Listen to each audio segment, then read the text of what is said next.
The thing about stars is they all form in the same kind of situation, these gigantic clouds of gas called nebulae.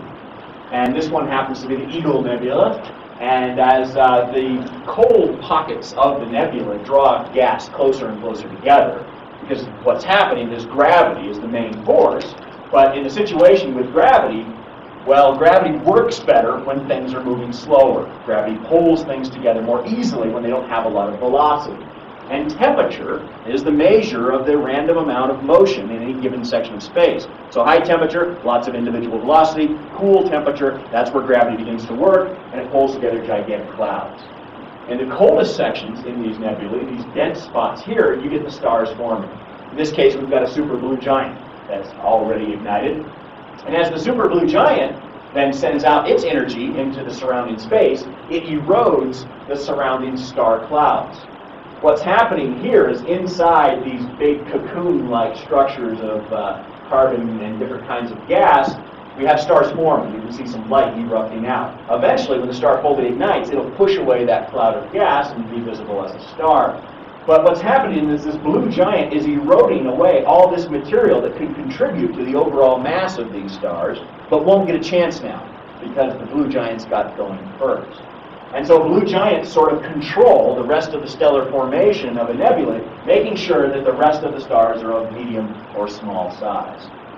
Sort of like if you were to take a ball of mud. You know, imagine this is a ball of mud, squish it together really tight, you put it in a gently flowing stream. Well, eventually the current is going to wash away most of that material, and you're going to have a much smaller piece left over, whatever the largest little rock in your ball of mud might be. That's the situation with these stars as they form these cocoons. Now, as time goes by, then eventually we end up with the nebulae turning into a star cluster. This is the famous cluster of the Pleiades, or if you're from Japan, you would call this Subaru. If you happen to drive a Subaru and you've always wondered why you have this weird thing on your steering wheel, that's what they're depicting, is this famous star cluster, this constellation. Those of us from Europe and the Mediterranean area would call the Pleiades. What we're looking at is a star cloud, one of these nurseries that's the stars have grown up. They're kind of like in their high school years here.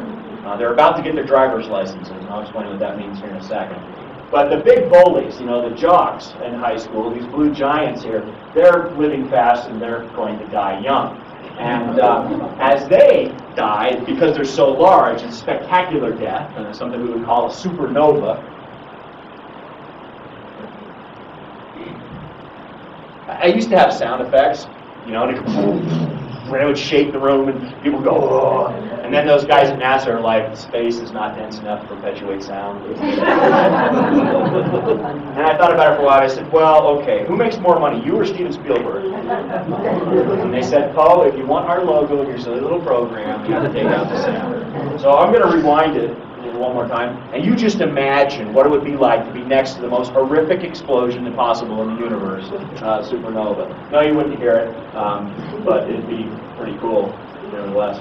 Anyway, when these big high school jock stars blow themselves to smithereens, what they do is they change the gravitational balance of the entire star cluster. They throw their debris so far apart that no longer are they gravitational centers. If you want to imagine strings, imaginary strings connecting all these stars one to the other, when the strings that used to hold these anchor points are all been snipped, then stars on the outside get to float away. It's like now they've got their driver's licenses and they sign the yearbook, oh, I'll see you later this summer, but of course, they never contact each other. Well, maybe 40 years later on Facebook, and see how fat everybody's got. But for the most part, these little stars are allowed to wander off on their own out into deep space, and that's how we get to where we are today. In our little story, we have our star all by itself, having wandered away from its place of birth, its original cluster, and now supplying us with the key force of life. Photosynthesis. Well, photosynthesis, pretty simply, is basically taking water into the roots of any kind of plant, in this case a tree, carbon dioxide into the leaves, and then with the energy of the sun as a catalyst, completing the cycle, producing two very important substances for all life on planet Earth, oxygen and, of course, sugars. Okay, well, there's another way of thinking about this energy that comes from the sun and how it goes through the chain of life, and that's to use the trophic levels of the food pyramid. Now, this isn't the food pyramid that tells you how many vegetables you should eat. This is the food pyramid that tells you how much energy it takes to feed those at the top. So in this case, the top of the food pyramid here at Bryce Canyon would have something like a golden eagle. And I chose the golden eagle because if you use this calculation of 10 joules of energy, 1 joule would be the amount of energy an eagle would expend flapping its wings one time. It's also about the same amount I expend flapping my arms one time. So there's a couple joules, 3, 4. So if I was to go out here, what do we have, 7, 8, 9, there we go, 10 joules. For me to exert that kind of energy, I would need the nutrition from some other source of food, in this case, a badger. I don't eat badger, but eagles do. 100 joules of meat to sustain that eagle to flap his wings 10 times. And for that badger to be able to pass on 100 joules of meat to the eagle, well, he has to go out and gobble up 1,000 joules worth of rabbits. And of course, the rabbits, being herbivores there, they're munching down on vegetation, and a huge amount of vegetation to feed the rabbit, to feed the badger, to feed the eagle. And where do you get the energy from the plants? Well, of course, that's going back to our sun. Huge amount of energy to be able to produce 10 flaps of an eagle's wing. Now, a lot of people in modern times here are looking at this trophic levels, and they're saying to themselves, wow, you know, we've got a lot of different pressures, problems on planet Earth. Maybe I can do my part by eating a little lower on the food pyramid here. So vegetarianism is on the rise again. In fact, statistically, there's probably a bunch of vegetarians in the audience. I don't know if you want to raise your hand or not. I won't call you out. There's one guy in the back. Yeah, me. Okay. But just to let you know, 1 in 16 Americans are vegetarian, and that might freak some of you out.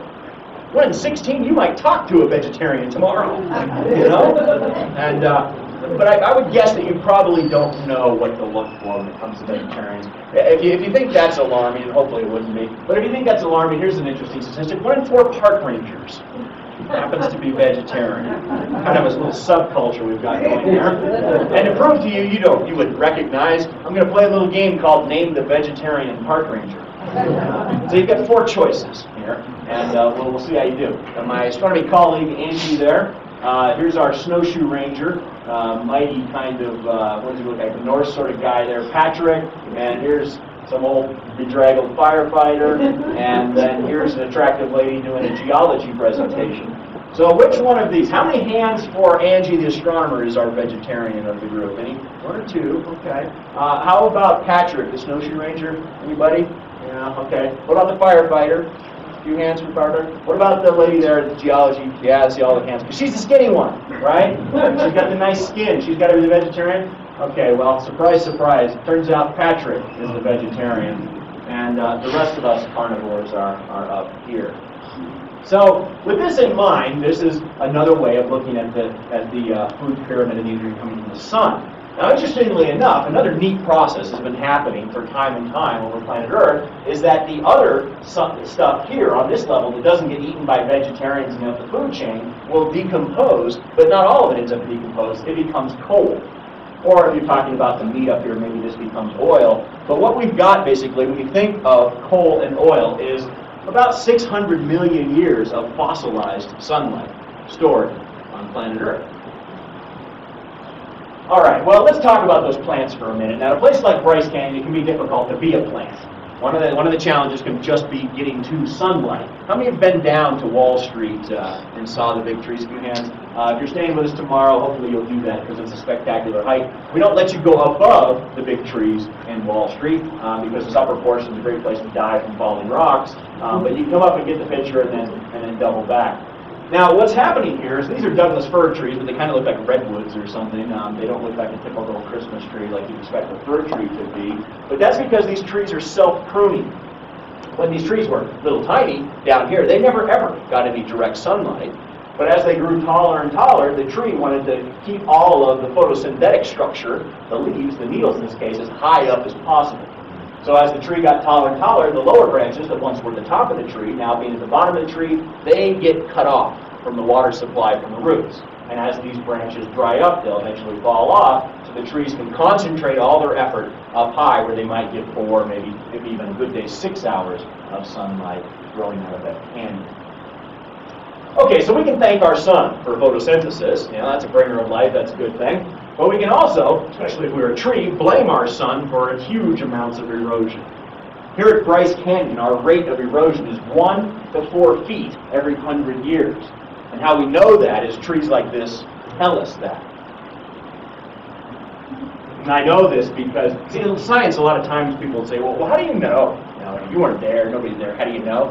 Here's an example of how you can know without being there in science.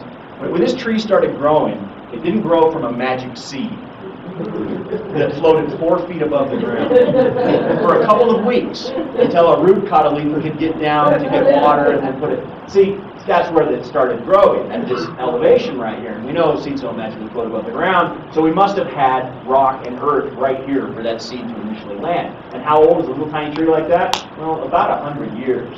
So we lose about 1 to 4 feet of erosion every 100 years, and this erosion is driven by our sun. Unlike most places you visit, we're not a real canyon. They love telling that in Zion. Don't go to Bryce, it's not a real canyon.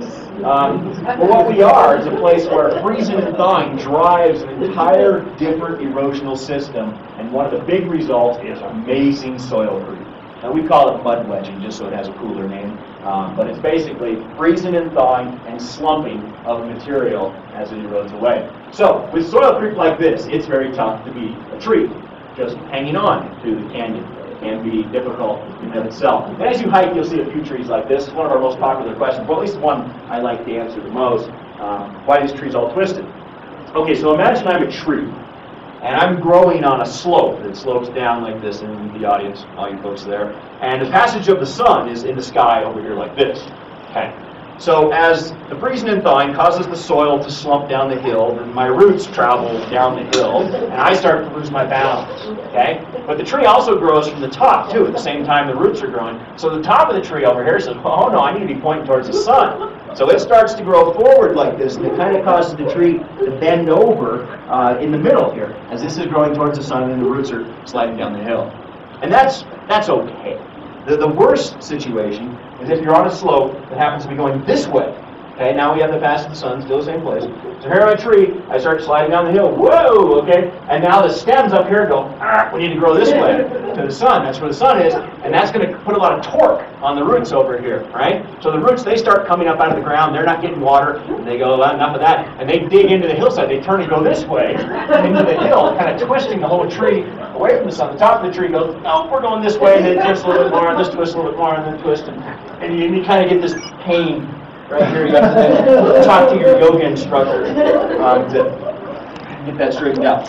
Okay, so that's what happens to those poor trees, and there can be some extreme examples. Take a look at that one right there. Yeah. Tough place to be a tree. Also, trees are killed by our sun. A roundabout process, but the sun can also kill trees. What do you suppose caused that big old tall being the key word, ponderosa, to die? Lightning, very good. Well-educated people here. We're constantly trying to explain to people how dangerous lightning is. We even get thunderstorms in the wintertime at a place like Bryce Canyon. Our weather is so strange. But nevertheless, of course, it's the sun that's heating the oceans, causes huge moist piles of air to move over the continents. And as they make their way up into North America out of the Pacific Ocean, gaining more and more elevation until they reach a high point like Bryce, and this condenses into big clouds. And all these clouds moving over the top of the land creates a huge amount of friction, and that friction is released through lightning. Yeah. And this is a neat picture. I want you to look at this carefully, because it is not one of these sneaky photographs where the photographer leaves the shutter open for like 15 minutes and catches 3 different lightning strikes. Look how they all connect. This is just one lightning strike. We have such intense lightning here that if you were to measure the point right here and this mountaintop over here, that's 6 miles across. Wow. So one lightning bolt hits 6 miles of land at the same time. This is why we have this very strict rule that we adhere to called the 30-30 rule, which means if the time between the flash of the lightning and the rumble of the thunder is less than 30 seconds, you are to seek hard cover. And hard cover might be your car, hard cover might be a building, but you stay in that hard cover for 30 minutes since the last rumble of thunder you heard. And that's really conservative. I know a lot of golfers in Florida that would not delay a tee time by those kinds of numbers, because it's so hard to get a tee time anyway, right, in Florida. And that's why Florida actually holds the record for the most lightning strikes on people, but our lightning's meaner. In Florida, you got a 75% chance of surviving a lightning strike even if you're holding a 9-iron. Here in Bryce, our statistic is actually not so good. It's about 38%